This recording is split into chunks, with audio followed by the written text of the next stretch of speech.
Recording in progress.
Sesi 2, sesi 3 ada pertanyaan?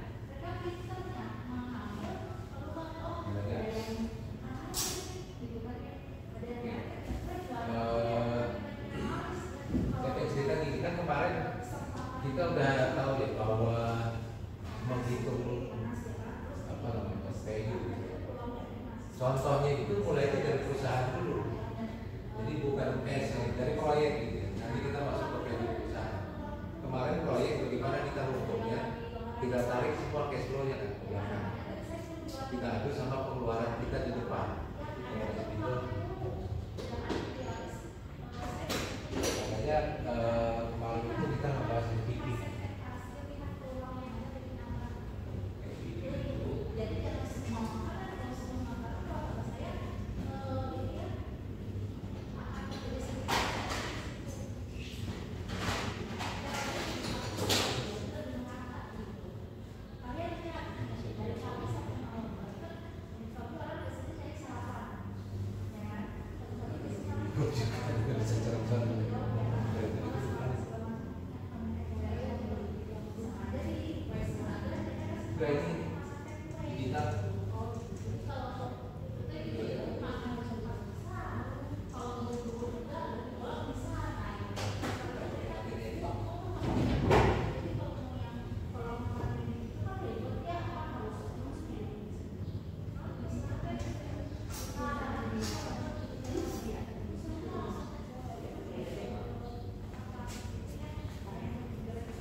Tapi poinnya begini, kalau kita mau melakukan istilahnya kita anggap dulu itu proyek, sementara proyek itu kalau kita bekerja di proyek, kita pengeluaran berapa di tahun 0, itulah nilai pengeluaran kita.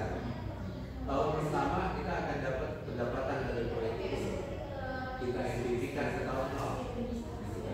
Semua cash flow yang kita dapat, kita NPV-kan ke tahun 0. Lalu kita adu sama pengeluaran kita, bertambah atau enggak. Kalau dia positif, begitu ya. Ada metode lain lagi sebetulnya ya, kalau saya nggak usah bahas di sini karena nanti kita pakai contoh. Nah, sekarang kalau balik ke perusahaan,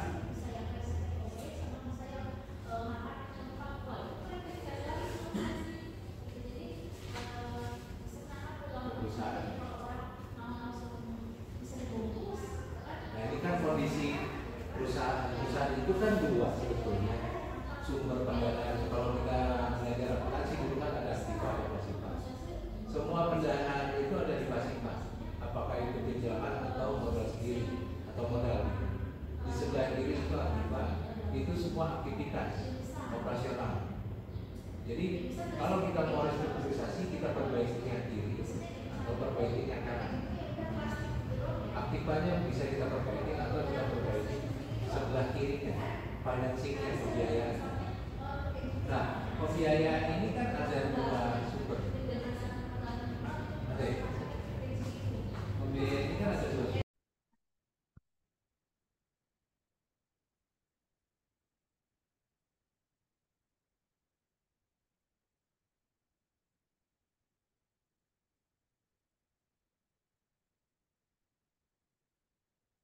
Betul.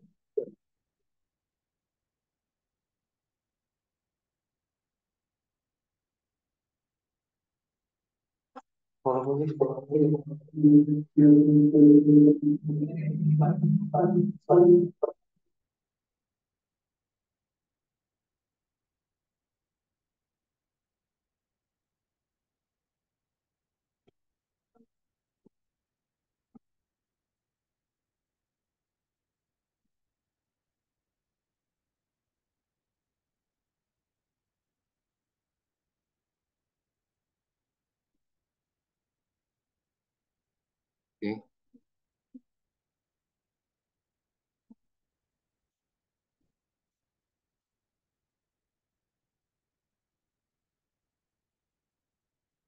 Oke, kita mulai aja ya.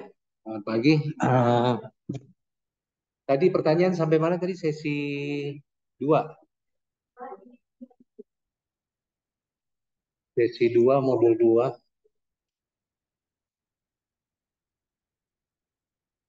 Saya stop sharing.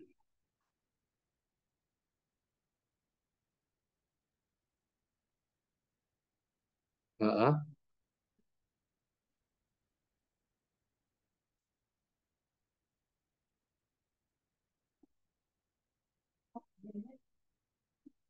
Halaman berapa?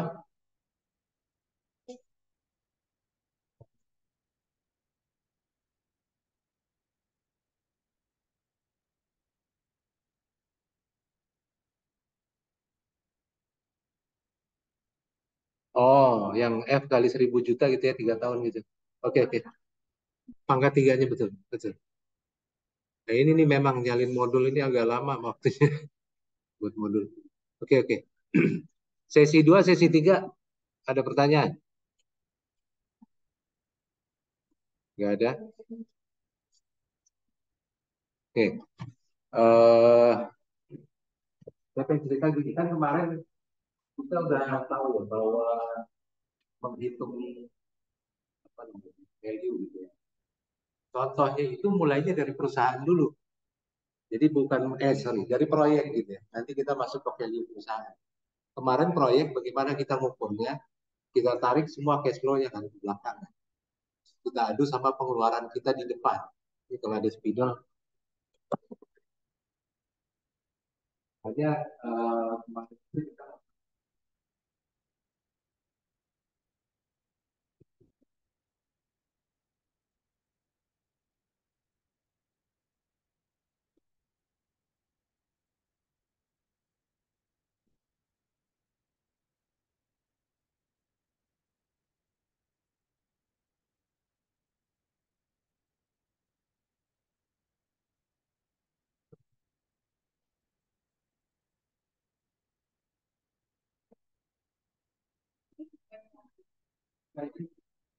Kita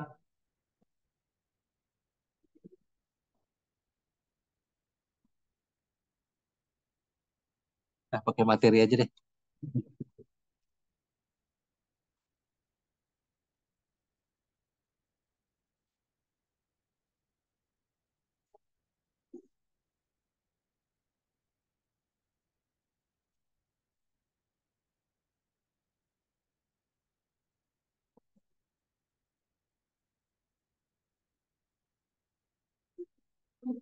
Oh, itu sesi 2 ya kemarin NPP ya.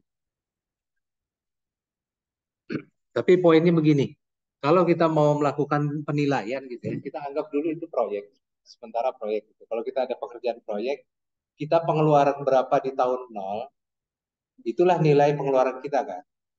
Tahun pertama kita akan dapat pendapatan dari proyek itu, kita NPV kan ke tahun nol, gitu kan. Semua cash flow yang kita dapat, kita NPV-kan ke tahun nol. Lalu kita adu sama pengeluaran kita, bertambah atau enggak gitu kan. Kalau dia positif berarti proyeknya jalan. Ada metode lain lagi sebetulnya IRR, tapi saya nggak usah bahas di sini karena kebanyakan nanti kita pakai diskonto. Nah, sekarang kalau balik ke perusahaan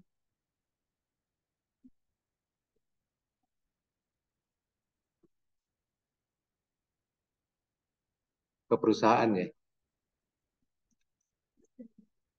Nah, ini kan kondisi perusahaan. Perusahaan itu kan dua sebetulnya sumber pendanaannya. Kalau kita belajar akuntansi dulu kan ada aktiva, ada pasiva. Semua pendanaan itu ada di pasiva. Apakah itu pinjaman atau modal sendiri atau modal gitu ya. Di sebelah kiri itu aktiva, itu semua aktivitas operasional. Jadi kalau kita mau restrukturisasi, kita perbaikin yang kiri atau perbaikin yang kanan. Aktivanya bisa kita perbaikin atau kita perbaikin sebelah kirinya, financingnya, pembiayaannya. Nah, pembiayaan ini kan ada dua sumber. Ada ya? Sorry. Pembiayaan ini kan ada dua sumber. Ini kemarin udah saya gambarkan juga tuh di sesi 3 kali. Bahwa di sini di satu sisi ada hutang, satu sisi ada ekuitas. Kalau hutang, si perusahaan ini akan bayar bunga. Urusannya sama kreditur. Bukan kita sebagai debitur ya. Ini urusannya sama kreditur. Kita nyebut biayanya itu cost of debt. Biaya hutang. Saya nggak sebut kemarin, sebetulnya kalau biaya hutang, umumnya kan kita seperti, kalau di ini kredit perbankan gitu ya. Kredit perbankan itu kan umum. Suku bunga pasar ditambah premi risiko sekian persen. Itu udah jadi biaya bunga. Tapi kalau obligasi, nanti saya jelaskan lagi. Obligasi agak berbeda. Kalau kita nerbitin obligasi, biasanya pakai kupon. Kuponnya itu misalnya gini, saya terbitin obligasi, saya punya hutang 100 untuk 5 tahun, jadi 5 tahun lagi obligasi ini nilainya jadi akan 100. Saya kasih kupon 8 setiap tahun. Berarti kan bunganya 8% sebetulnya kan. Obligasi kuponnya 8%, kalau di luar suku bunga pasar 5%, maka obligasinya at premium, mahal, lebih mahal. Karena dia ngasih bunga 8%, sementara suku bunga pasar 5%. Tapi kalau obligasi kita ternyata kuponnya lebih kecil, gitu ya, misalnya obligasi kita cuma ngasih 8, sementara di luaran suku bunga itu udah 10. Berarti ya obligasinya di diskon, at diskon. Berarti nanti itu berpengaruh sama nominal hutang kita, gitu. Nanti yang obligasi saya masukin lagi, ada sedikit di sesi 5, penjelasan mengenai cost of debt gitu ya. Tapi cost of debt ini sebetulnya nggak terlalu masalah karena itu suku bunga umum, ditambah premi risiko. Premi risikonya yang menetapkan siapa ya? Yang pemberi pinjaman juga. Gitu. Ini berisiko nggak perusahaannya? Biasanya pakai rating. Ya kalau perusahaan gede pakai rating. Jadi ada yang rating A, rating B, sampai eh, B biasanya berhenti gitu ya. Di bawah rating B mungkin bank nggak mau gitu. Kalau perusahaan besar. Lalu yang kedua adalah cost of equity. Nah ini yang kemarin kita hitung-hitung pakai beta itu, ya kan? Kita pakai model CAPM. Ini model yang paling paling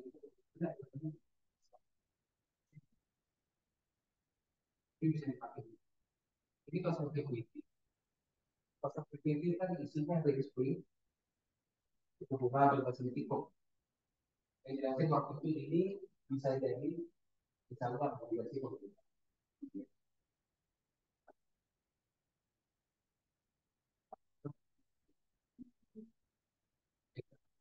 Makanya risiko ukuran risikonya itu ada di sini.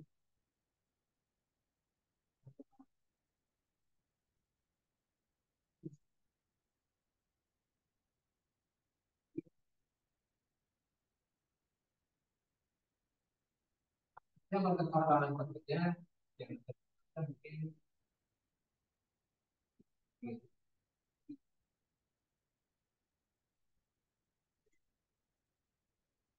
ukuran risiko. Dia mengukur beta ini mengukur kalau ini jadi tanda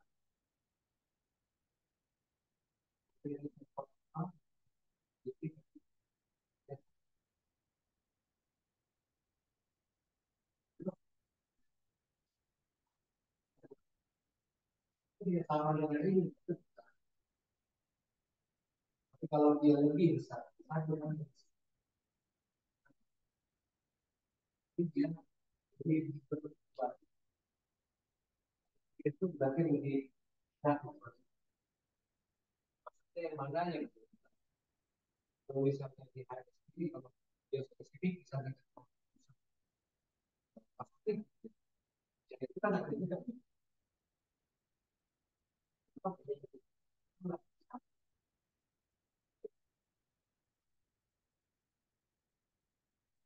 Bedanya kan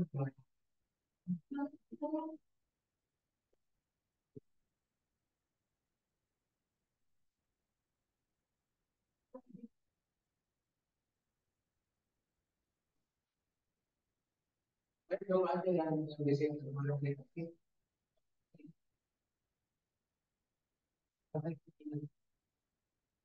jadi dia bergerak di bawah.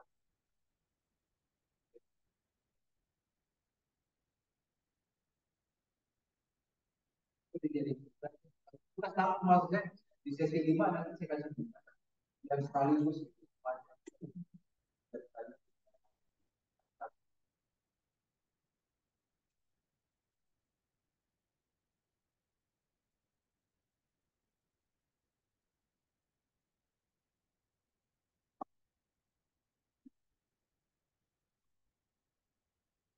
oke, kalau balik ke sini begini, cost of debt itu bentuknya bunga. Si pemberi pinjaman akan menerima bunga, perusahaan akan bayar bunga.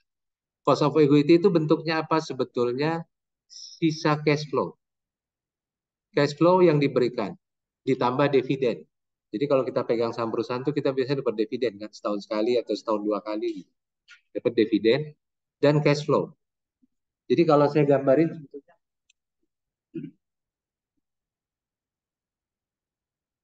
ini gambar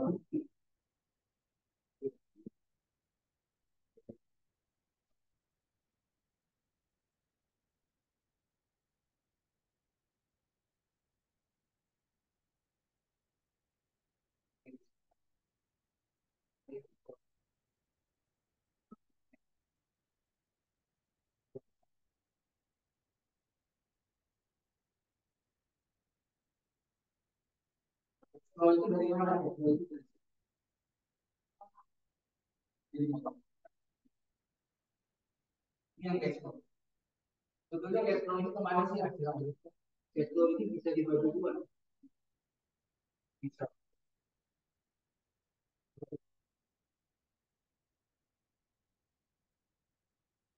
dilaba dan bisa dibagi.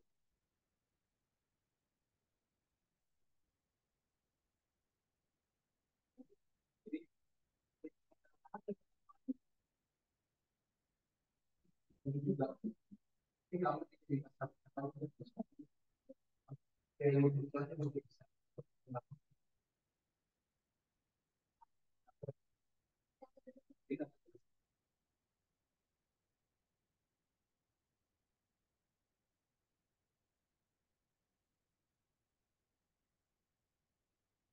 nah, sebetulnya biayanya gimana?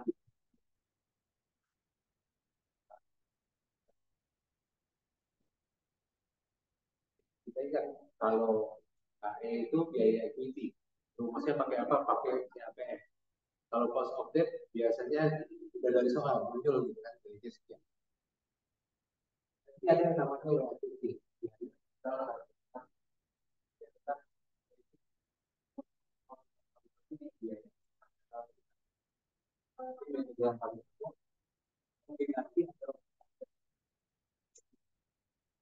Yang dicari sebenarnya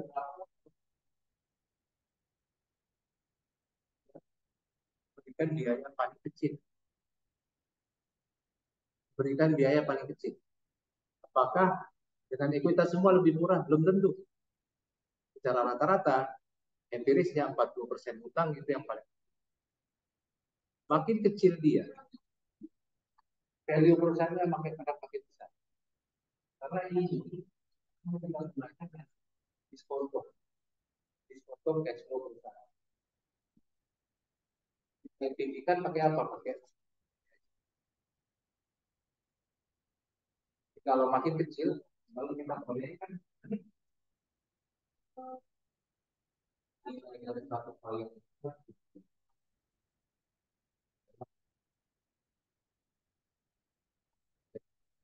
dibagi hubungan. Kita diskon ini deposito. Ini dapat 100.000 setiap setahun, satu juta setiap tahun. Nah, depositonya berapa? Jadi dapat tidak? Tahun saya dapat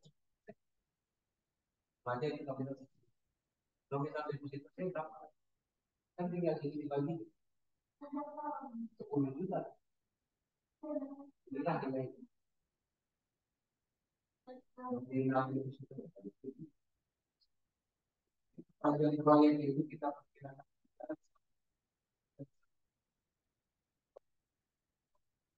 selama deposito itu dilakukan ke jangka waktunya saya akan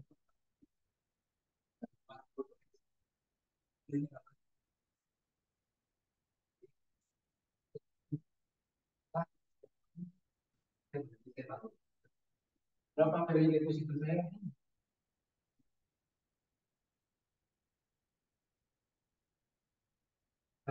Kalau perusahaan itu juga tuh, mana tinggi?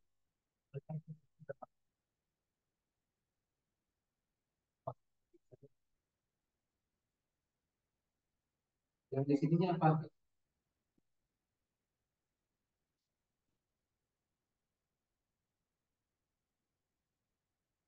Ya, cincin ini tujuannya mencari kombinasi yang paling murah buat perusahaan supaya apa? Supaya value-nya makin besar. Rumusnya adalah ini. Ini kita ada. Jadi ini berarti porsi yang besar. Jadi porsi dan biaya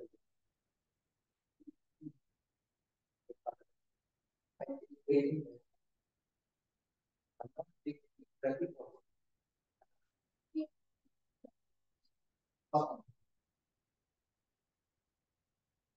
ini kemudian gini aja. Ini sama dengan nominal utang seperti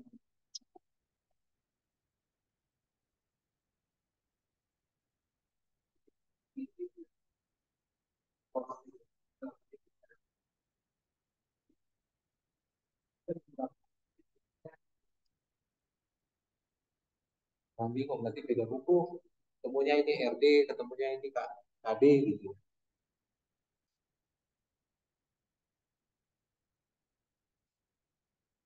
Nah ini penjelasannya. Ya, hutang itu mewakili tingkat apa yang dibayar. Hutangnya hutang apa? Dua-duanya masuk. Hutang jangka pendek, hutang jangka panjang itu semua hutang. Ada biayanya semua. Lalu biaya yang jelas imbal hasil, kemarin itu imbal hasil bagi siapa? Bagi pemegang saham.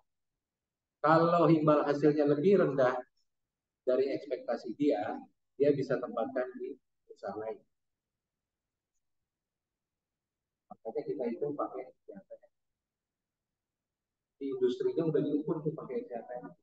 Oh industri ini imbal hasilnya sekian, ya kita bisa kasih dia sebesar ini. Ekuitas ini memang lebih objektif. Ada faktor risiko dan ekspektasi investor. Model investasi ini jadi investor. Jadi itu nanti saya sampaikan kalau bahwa kita menghitung berdasarkan dividen yang dia bayar. Dividen yang dia bayar setiap tahun. Sebetulnya dividen itu kebijakan perusahaan. Rata-rata mereka akan stay 60%. Misalnya dia bilang bagi dividen 60% tahun ini, dia akan terus jaga itu 60%. Kenapa? Karena kalau dia jual kasih dividen lebih rendah itu sinyal perusahaannya nggak bagus. Jadi sinyal buat investor. Jadi biasanya kalau kita teman-teman lihat di bursa saham tuh dividen itu biasanya makan. Misalnya 60% dari laba, 80% dari laba, ada yang kasih 100% dari laba, seluruh labanya dikasih dividen. Itu kebijakan masing-masing. Tapi ada teorinya lagi, kalau dividen itu berubah-ubah, nanti ekspektasi investor beda. Jadi dividen itu cenderungnya stabil. Jadi ubah hutang proporsi hutang gitu, ya. Proporsi hutang dari total hutang. Bobot ekuitas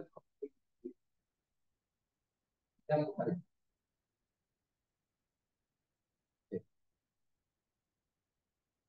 Nah ini contoh gitu ya. Contoh ada perusahaan value-nya hutang sebesar 500 ribu.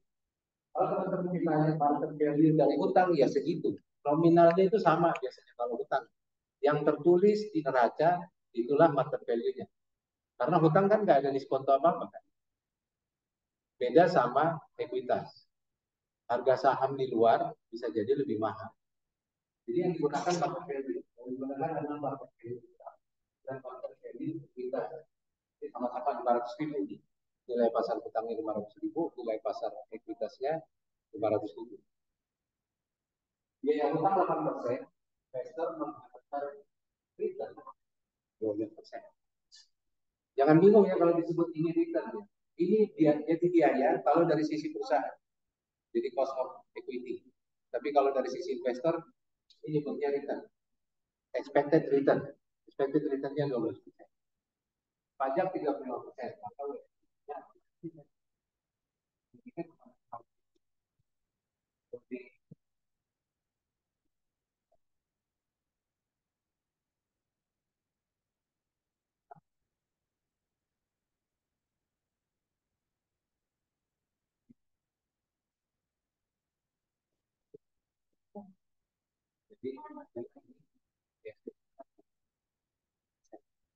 inilah cost of capital dari perusahaan ini. Inilah yang kalau kita mau disfoto seperti deposito tadi, ya semakin kecil dia nilai perusahaannya akan semakin besar. Kita ingin aja kalau beda. Pertanyaan dari sini.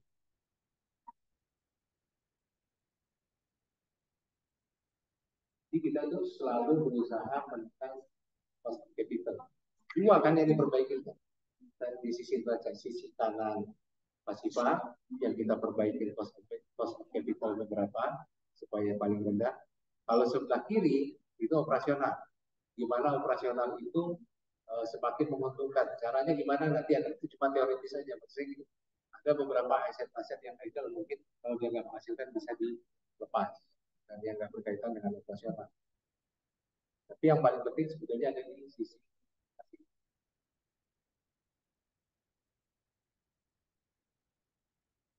pertanyaan.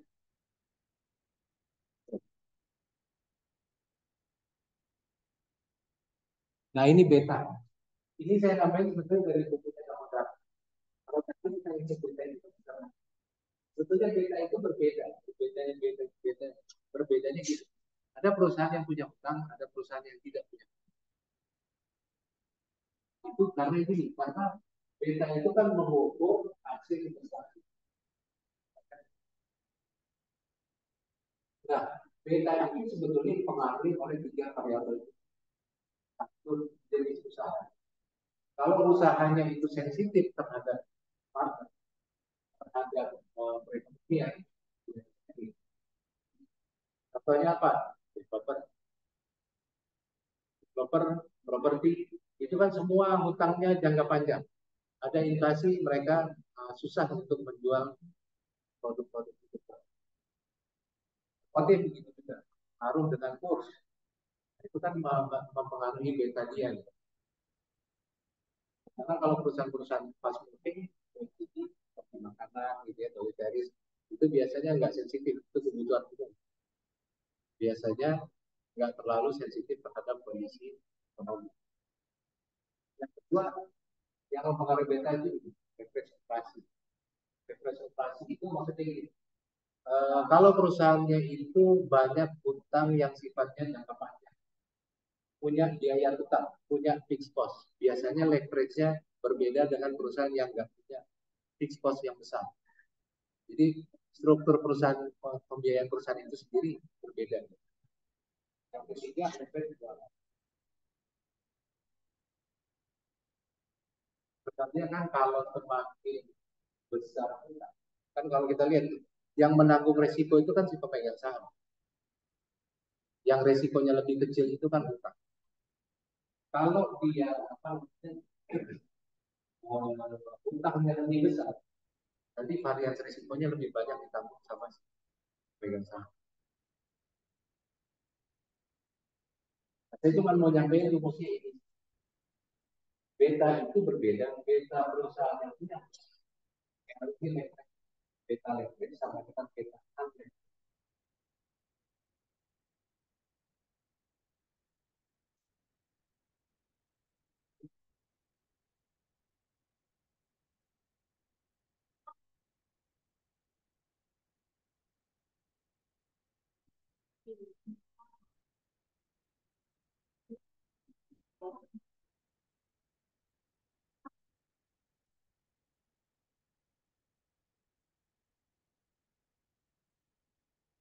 Di laptop muncul nggak? Pada join pakai Zoom, kemudian putus semua.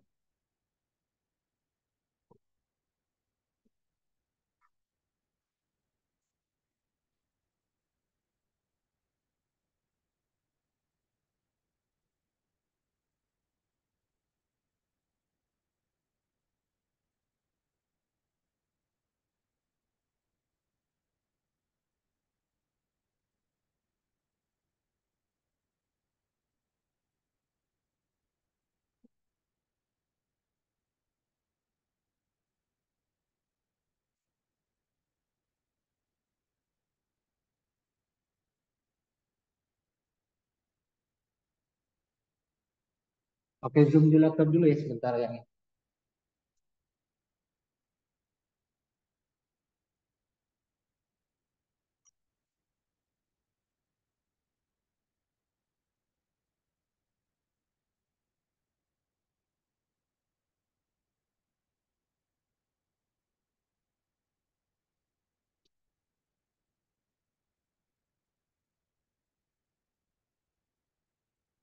Mbak Diki,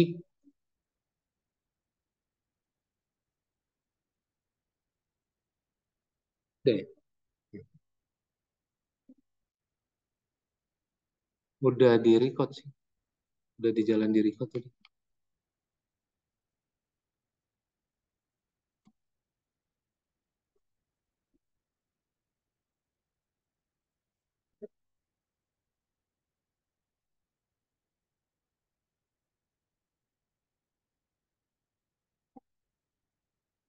Ini ada kamera juga ya, kayaknya jalan dari mana ya?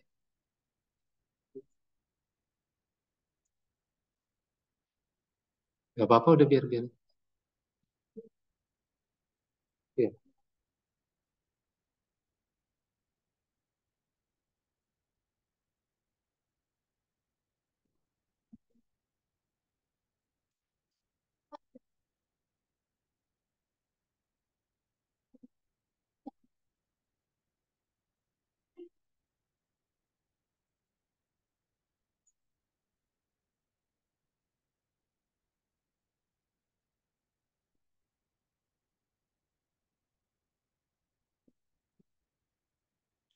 Oke, satu lagi tadi tidak lupa. Yang mau saya sampaikan sebetulnya rumusan bahwa beta leverage, BL itu beta leverage, beta leverage.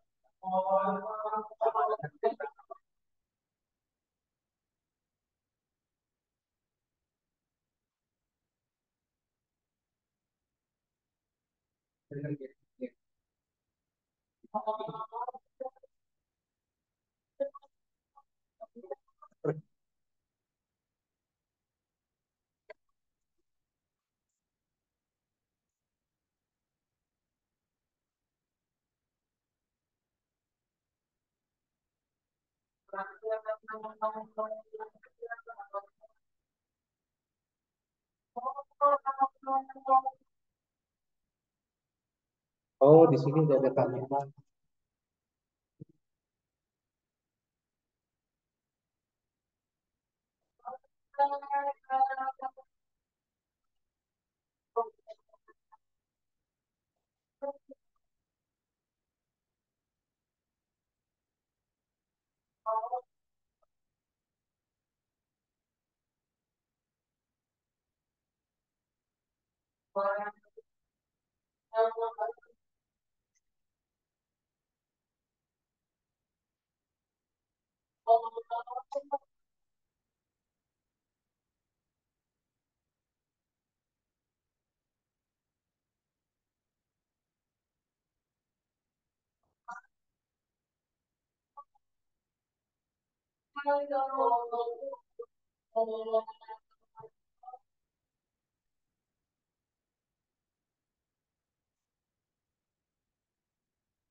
Sorry.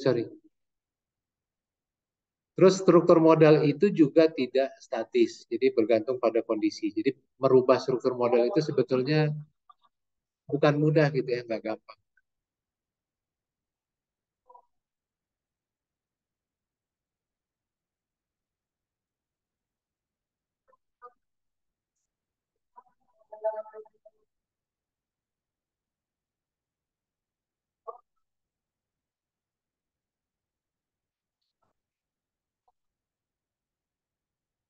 Nah ini tadi yang saya contohkan.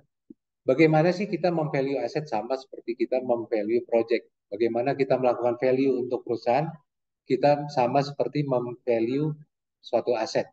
Ya, jadi value itu sebetulnya adalah cash flow dibagi dengan discount rate. Ini kalau perpetuity. Perpetuity itu maksudnya aliran cash flow-nya itu akan kita asumsikan akan berjalan terus. Jadi kayak tadi, misalnya saya deposito dengan saya dapat bunga 100.000, suku bunga saat itu 10%, berarti value deposito saya 1 juta. Begitu juga dengan hutang, bisa kita balik. Gitu ya. Saya bayar hutang 100.000 setiap bulan, bunganya 10%, berapa hutang saya? Hutang saya 1 juta. Cara model yang sama sebetulnya kita gunakan waktu menghitung value perusahaan. Kalau kita mengasumsikan perusahaan itu perpetuity, dia going concern, selamanya akan menghasilkan cash flow, tidak ada batasan. Gitu kan? Kalau kita di akuntansi kan belajar ya, bahwa perusahaan itu ada prinsip going concern. Perusahaan itu didirikan untuk jangka waktu yang selamanya, tidak terbatas. Nah, kalau dia bisa menghasilkan cash flow yang konstan setiap tahun, setiap bulan atau setiap periode, maka kita bisa menghitung sebetulnya value perusahaan itu bagaimana. Jadi model yang dan pola sejenis kita gunakan waktu melakukan valuasi perusahaan. Yang kita gunakan sebagai diskon rate-nya apa? Ini, BACC tadi. Karena ini adalah penyebut, semakin kecil dia di sini, value-nya akan semakin besar. Semakin besar cash flow-nya, ke sini akan semakin besar. Yang kita cari kan value-nya kan. Value bagi siapa? Bagi investor. Nah, ini tadi kita pakai cash flow, judulnya ya cash flow. Cash flow perusahaan itu apa? Cash flow perusahaan itu ini. Cash flow, belum muncul. Cash flow to firm. Ada yang nyebut juga free cash flow. Kenapa free cash flow? Itu adalah kelebihan dari operasional perusahaan. Ya, jadi manfaat kelebihan dari operasi perusahaan. Apa yang berasal dari operasi bisnis itu akan menjadi cash flow. Tapi hal-hal lain seperti penjualan saham, obligasi, itu bukan dari operasional bisnis. Itu bukan cash flow. Nah, free cash flow ini gimana ngitungnya? Sebetulnya sederhana aja. Kalau mau langsung ini rumusnya. Free cash flow itu sama dengan EBIT dikali 1 dikurang persen pajak, ditambah depresiasi, dikurang capex. Capex ini pengeluaran capital untuk selama tahun berjalan. Pengeluaran misalnya pembelian alat berat, pembelian pabrik, itu kan pengeluaran capital. Dikurang perubahan modal kerja. Modal kerja ini adalah aktiva lancar dikurang hutang lancar. Itu yang namanya modal kerja. Aktiva lancar dikurang hutang lancar. Jadi semakin besar sebetulnya modal kerja kita gunakan, sebetulnya cash flow-nya akan semakin kecil. Modal kerja itu kan aktiva lancar kurang hutang lancar. Hutang lancarnya apa? Hutang lancarnya itu misal aktiva lancarnya apa? Persediaan. Semakin lama persediaan itu numpuk, sebetulnya cash flow-nya akan semakin kecil. Gitu. Piutang. Semakin lama piutang tertagih, sebetulnya cash flow-nya akan semakin kecil. Semakin besar hutang, tadi ya, working capital ini adalah aktiva lancar kurang hutang lancar. Semakin besar hutang, sebetulnya cash flow-nya akan semakin besar. Kenapa? Karena modal kerjanya akan semakin kecil. Jadi modal kerja ini menghitung perputaran. Semakin sering dia berputar, gitu, cash flow-nya akan semakin besar. Kalau sederhananya gini, cash flow itu adalah penjualan dikurang biaya operasional dikurang pajak, gitu ya. Ditambah dikurang incremental investment di aktiva tetap, dikurang perubahan dari modal kerja, sama dengan free cash flow. Kalau sederhana rumusnya ini. Kenapa ada depresiasi dan capex? Karena incremental investment ini adalah total capital investment dikurang depresiasi. Jadi ini diganti dengan ini, dua ini. Ini diganti dengan dua ini. Jadi semua depresiasi kita hitung lagi. EBIT kali 1 min tax. Nah, taxnya tetap ada. EBIT itu apa sih? EBIT itu sampai sini nih. Sampai ini nih, operating profit. Kalau di neracanya begini. Revenue, gross profit, dikurang depresiasi dan amortisasi, ini EBIT. Laba operasional. Tetap kita kurangi pajak. Tapi bunga kita nggak hitung.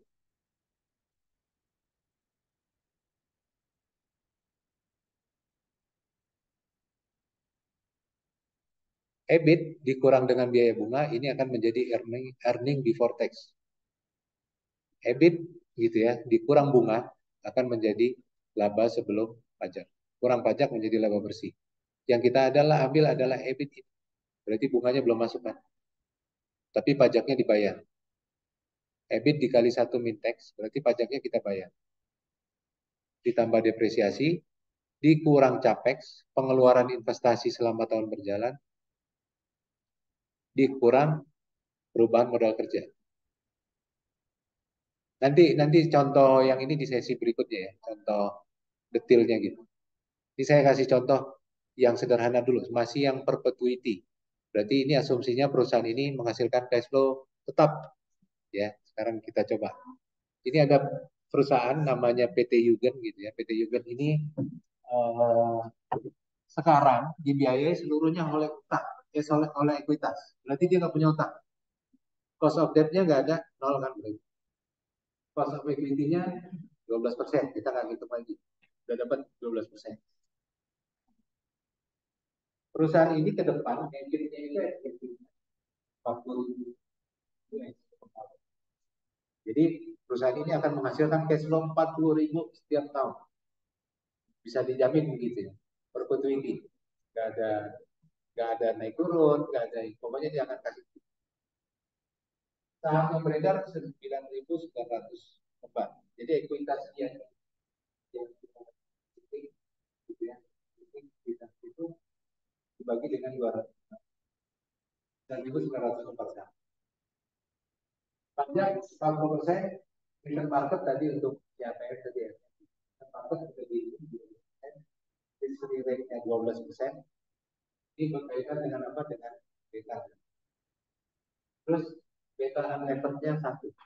Beta ini kan dia nggak punya utang. Berarti beta unlevered-nya dia bilang 1. Dia nggak punya depresiasi, nggak ada capex, nggak ada ini. Jadi kita bisa pakai EBIT. Nggak ada depresiasi, nggak ada capex, nggak ada perubahan.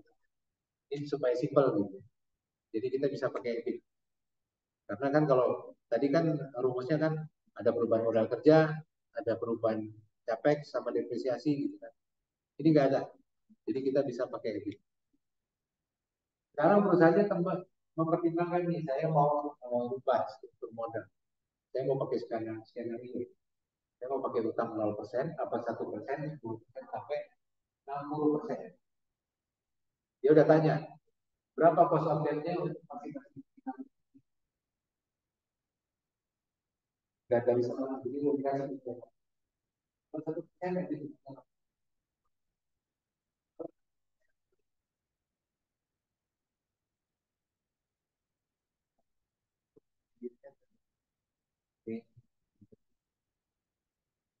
Kos satu gampang. Dari itu apa sih tadi? Cash flow dibagi cost of capital. Ya kan?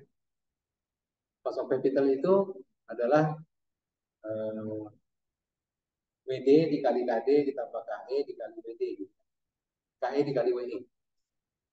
Sekarang kan ini semuanya pakai ISD. Nggak ada utang. Berarti cost of capitalnya kan 12% juga kan? Porsinya kan 100%. Kan gini.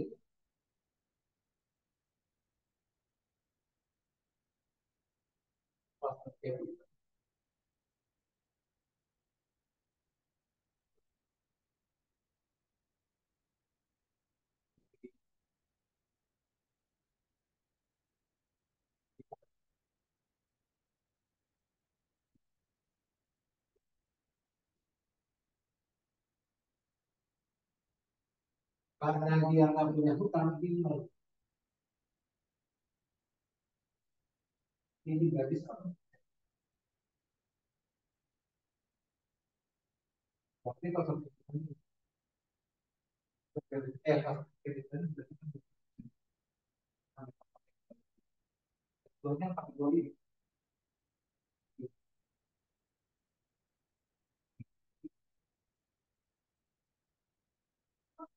ini kan berarti kita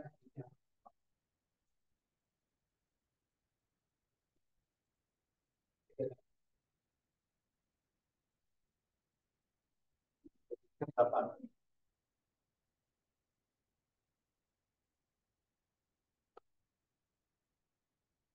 Ini nomor satu, udah langsung dijawab ya. Free cash flow-nya EBIT kali satu mintek dibagi KE. Karena nggak ada debt, nggak ada hutang. Semuanya modal sendiri. Karena KE-nya 12%, maka ini dapat nilainya 200.000 US. Inilah nilai perusahaan ini saat ini ya. Sebelum dia rubah-rubah skenario. Sekarang dia rubah skenario nih. Dia bilang gini, saya mau pakai utang skenario utang 0%, 1% sampai dengan 60%. Biayanya ini, cost of debt. Berarti saya mesti hitung. Sebetulnya kan saya bisa bagi nih WD sama WE-nya. Bisa langsung kebagi kan? Kan udah ketahuan, maksud saya ini kan udah tahu nih. Porsi hutangnya tadi kan skenario-nya ini. Berarti kan ini tinggal WE-nya ini kan tinggal 100% dikurang 0 gitu kan. Kalau dia 0% berarti hutangnya 0, 100% pakai equity gitu kan. Kalau 1% hutang berarti 99% equity. Dua-dua ini kan harus 100. Kalau 60% hutang berarti ekuitasnya ada 40%. Nah, ini diperlukan nanti untuk menghitung beta. Beta ini. D dibagi E. Ini. D dibagi E itu kita perlu untuk menghitung beta. Oke. D dibagi E gimana? Ini tinggal bagi aja sebetulnya. Kalau misalnya gini ya, saya bilang E dibagi D tambah E gitu ya. Berapa sih D dibagi E-nya? Taruh lagi nih. D dibagi D tambah E, ini 1%. Berarti kan ini sama dengan 1/100. Gitu kan. Bisa kita bilang D-nya 1, berarti E-nya 99. Ya kan? Cuman mainan rumus matematik aja.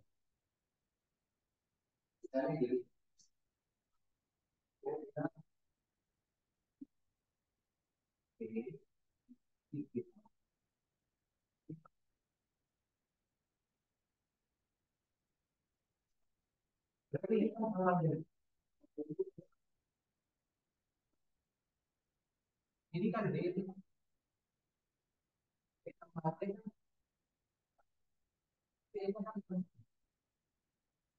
kan tinggal D dibagi.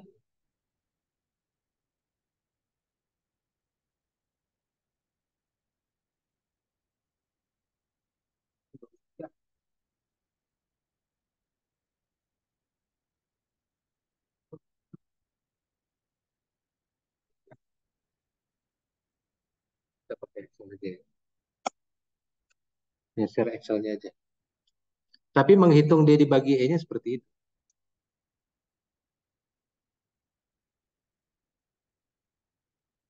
Sebentar, saya share Excel.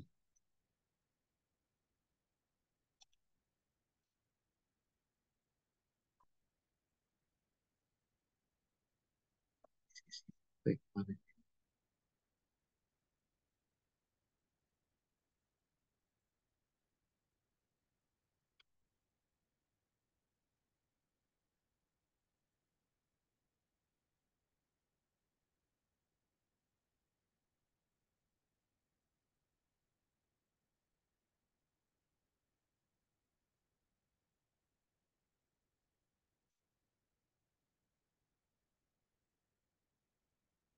Nah, ini Excelnya.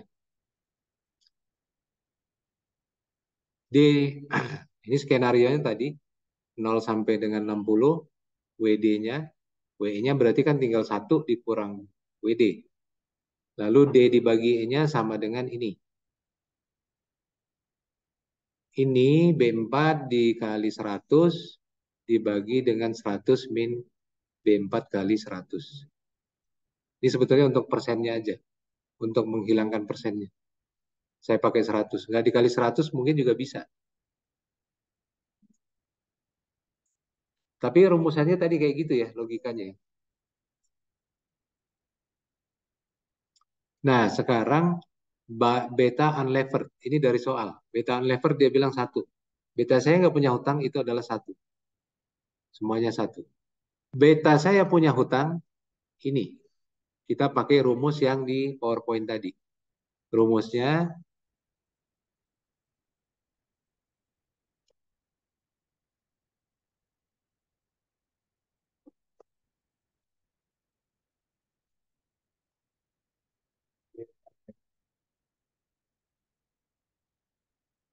dikali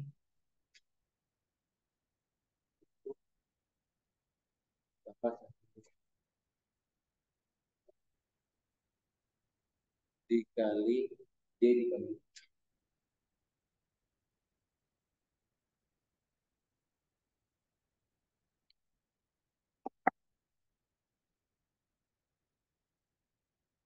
Aduh, udah jam 12 lewat. Nah, ini. Beta unlevered itu sama dengan beta levered itu sama dengan beta unlevered. Unleverednya ini di E4 gitu ya.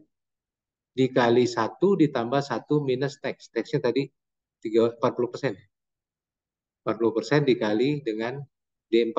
D dibagi E. Ini betanya. Untuk skenario 1 dengan bunga dengan utang 0%, skenario 2 utang 1% gitu. Sampai utang 60%, ini betanya. Makin besar utangnya sebetulnya makin tinggi betanya kelihatan. Sebenarnya kalau makin tinggi betanya makin fluktuasi tapi sebetulnya returnnya makin besar. Oke. Lalu bagaimana dengan cost of debt? Cost of debt tadi ini ikut skenario dari soal. Gitu ya. Kalau WD-nya 0, cost of debt-nya 0. Ini dari soal. Skenario WD-nya 1, cost of debt-nya 8. WD-nya 60%, cost of debt-nya 14. Ini dari soal. RM ini juga dari soal tadi, 12% kan. Apapun skenario-nya return market 12%. Risk free-nya 6%. Risk free-nya 6%.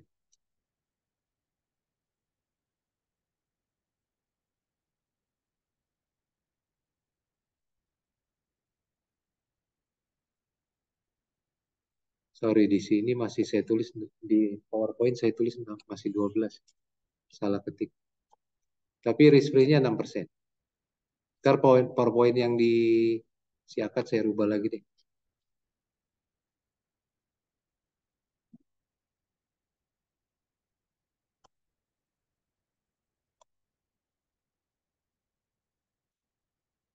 Risk free-nya 6%, lalu pajaknya 40%.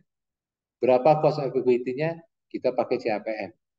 CAPM tadi adalah cost of equity sama dengan risk free ditambah beta dikali RM min RF. Berarti risk free 12% dikali ditambah betanya yang ini, beta leverage, dikali 1 min tax. RM min RF, 12 dikurang 6%. Ini cost of equity-nya dari berbagai skenario.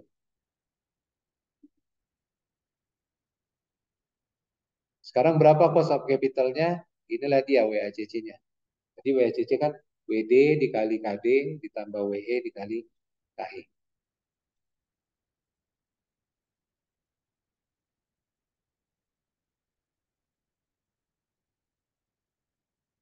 WD-nya dikali 1 min tax. WD kali KD dikali 1 min tax. Nah, ini WACC-nya.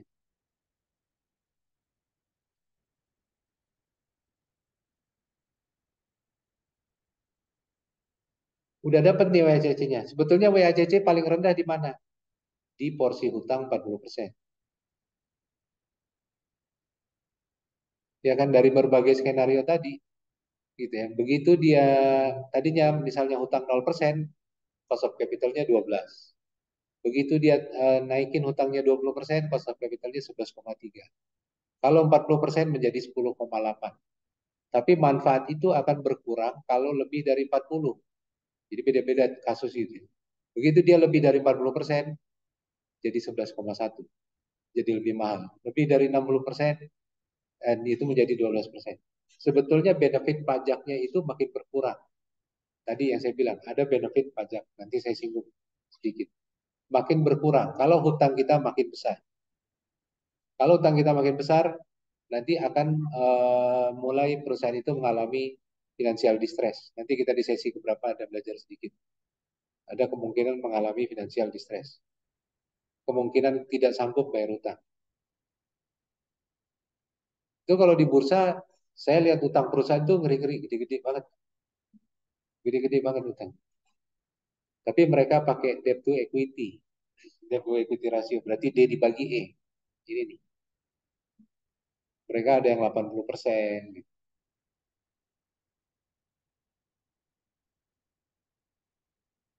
Mereka pakai debt to equity ratio ya. Nah ini EBIT untuk hitung cash flow-nya kita kurangin dulu dengan pajak tadi ya. Pajaknya 40%, berarti EBIT kali satu mintax. Sekarang value-nya berapa? Tinggal ini, EBIT kali satu mintax ini kita bagi dengan WACC. Itu value perusahaannya. Ingat ini perpetuity ya, dia berjalan terus-menerus. Jadi value-nya 200.000, kalau utangnya 0, kalau utangnya 60, 200.000 lagi.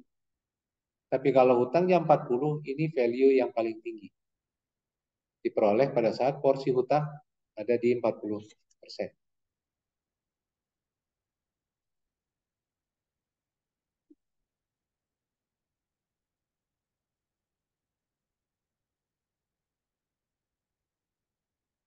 Ada pertanyaan sampai sini?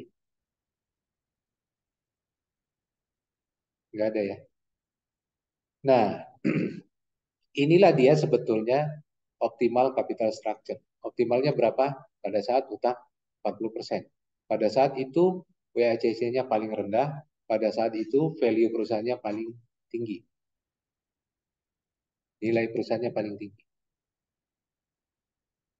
Kalau kita buat grafik gitu ya.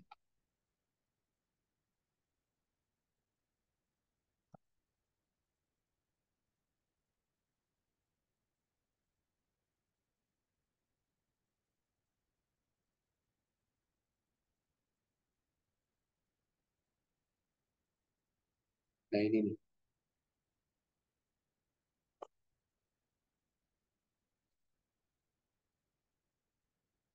Optimal capital structure-nya tercapai pada saat WACC-nya paling rendah, value perusahaan paling tinggi. Itulah cost of capital paling optimal, yaitu dengan 40% debt financing. Gambarnya begini. Ini kalau di bawah ini adalah porsi ya, porsi hutang. Sumbu X ini porsi hutang. Sumbu Y yang sebelah kiri ini adalah persentase dari WACC, dari persen cost of debt dan persen cost of equity. Di sebelah kanan ini adalah sumbu untuk value. Kalau kita lihat di porsi hutang 40%, itu WACC-nya paling rendah, value-nya paling tinggi. Yang biru ini value. Begitu hutangnya ditambah lagi, value-nya akan makin turun.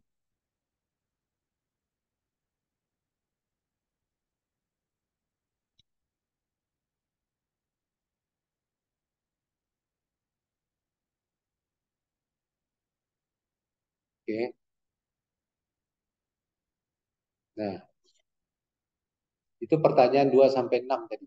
2 sampai 6. Ya, berapa value-nya, berapa WACC-nya. Yang paling optimal berapa porsi hutangnya gitu. Nah, sekarang hubungannya sekarang pertanyaan berikutnya adalah eh, kalau sudah diketahui struktur modal yang optimal, perusahaan akan melakukan perubahan. Berarti dia mau cari yang optimal dong. Berarti kan dia mau bikin hutangnya 40%. Hutangnya 40%. Berarti yang dia harus dia lakukan apa? Dia harus berhutang 40%, gitu ya, sebesar kebutuhan 40% tadi. Misalnya taruhlah value-nya tadi 222.000 yang optimum, berarti dia harus hutang 88.000. 40% kali 222. Dikemanain uang 40% ini? Diambil sahamnya lagi. Sahamnya di buyback, dibeli lagi sama dia. Berarti porsi sahamnya akan berkurang. Akan dilakukan repurchase. Sahamnya dibeli sendiri. Jadi dia berhutang, lalu dia belikan saham. Saham dia sendiri diambil.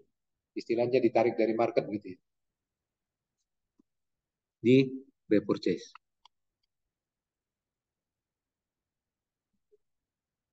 Sekarang kita pakai Excel lagi. Oke. Nah, ini ada juga yang begini.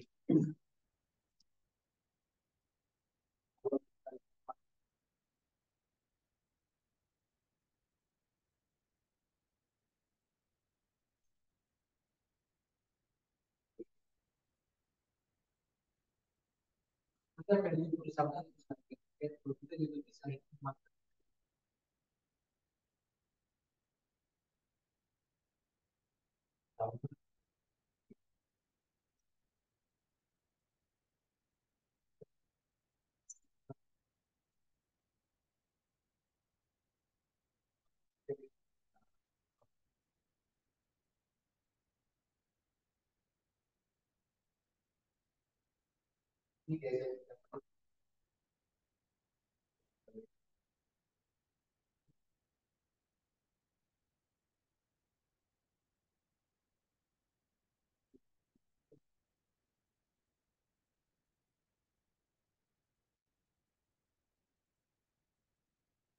ini kaitan dengan tadi dengan penebusan sama penebusan sahamnya dari market. Ini value perusahaannya nih yang kolom ini ya. Ini value perusahaannya dengan berbagai tipe uh, capital structure. Sekarang berapa value hutangnya untuk kita tahu berapa value dari equity-nya. Value dari hutangnya sebetulnya saat tadi dengan model tadi kita bagi dengan KD-nya, cost of debt-nya. Berapa? Gini.